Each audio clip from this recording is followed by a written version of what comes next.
প্রথমবারের মতো ৩ billion রেমিটেন্সের milestone স্পর্শ করেছে বাংলাদেশ, জানিয়েছেন বাংলাদেশ ব্যাংকের মুখপাত্র আরিফ হোসেন খান। এ বিষয়ে সবশেষ জানতে সরাসরি চলে যাচ্ছি মতিঝিলে বাংলাদেশ ব্যাংকে। রয়েছেন সেখানে সহকর্মী মিজান আহমেদ। মিজান, প্রথমবারের মতো ৩ বিলিয়ন রেমিটেন্সের এই মাইল ফলক আমাদের অর্থনীতিতে কিভাবে প্রভাব ফেলবে, বিশেষজ্ঞরা কি বলছেন? যেমনটি আপনি দর্শকদের জানাচ্ছিলেন, ঈদ পরবর্তী প্রথম কর্মদিবসেই কিন্তু দেশবাসীকে একটি শুভেচ্ছার বার্তা দিল কেন্দ্রীয় ব্যাংক।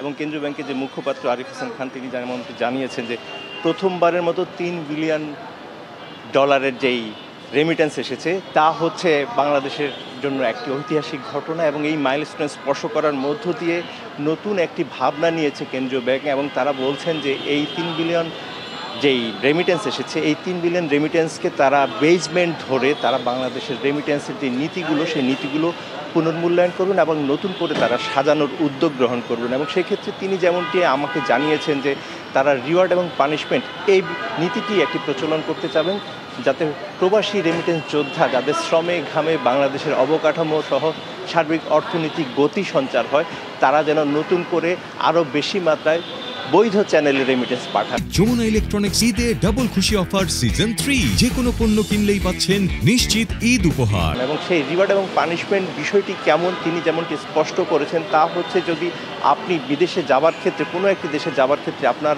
ধরেন 5 কাঠা জায়গা বিক্রি করে আপনি বিদেশে গেলেন, তারপর অর্থ আয় করে সেই 5 কাঠা জায়গা যখন আপনি পুনরুদ্ধার করতে যাবেন, সেই টাকাটা যেন আপনি বৈধ চ্যানেলে পাঠান। কারণ আপনি যখন নতুন কোনো অবকাঠামো ক্রয় করতে যাবেন, তখন অবশ্যই আপনার সেই অর্থের উৎস খোঁজা হবে এবং সেই অর্থের বৈধ উৎস না দেখানো গেলে কোনো কিছুই আপনি ক্রয় করতে পারবেন না। পাশাপাশি আমি যেমনটি জানতে চেয়েছিলাম যে ঈদকে কেন্দ্র করে আসলে রেমিটেন্স সবসময় বেশি আসে। প্রত্যেকটি ঈদে আমাদের যে দুটো ঈদ রয়েছে, ঈদুল ফিতর এবং ঈদুল আজহা, এই দুটো ঈদের সময় কিন্তু আমরা দেখি যে রেমিটেন্স ফ্লোটা বেশি থাকে এবং তখন কিন্তু রেমিটেন্স বেশি পাঠানো হয়। সেক্ষেত্রেই কি সেই বিষয়টি ছিল কি না, তিনি যেমনটি বলেছেন যে না, এই ক্ষেত্রেও কেন্দ্রীয় ব্যাংকের একটি অন্য ধরনের উদ্যোগ ছিল। সেটি হচ্ছে যেগুলো আমাদের বেশ কিছু জেলা রয়েছে, সেই জেলাগুলোতে কিন্তু আসলে বিদেশিরা বেশি থাকেন এবং সেই জেলাগুলোতে তারা কিন্তু একটি সচেতনতার কার্যক্রম চালিয়েছেন, সে তারও একটি ধারাবাহিকতা। পাশাপাশি বর্তমান সরকারের যেই কার্যক্রম, তার উপরও বৈদেশিক যা আমাদের শ্রমজীবী মানুষ যারা আছেন তাদের একটি আস্থা। তো এই ছিল আসলে এই বিষয়ের সবশেষ তথ্য। ফিরে যাচ্ছি স্টুডিওতে আপনার কাছে। মিজান, ধন্যবাদ আমাদের সাথে যুক্ত হওয়ার জন্য।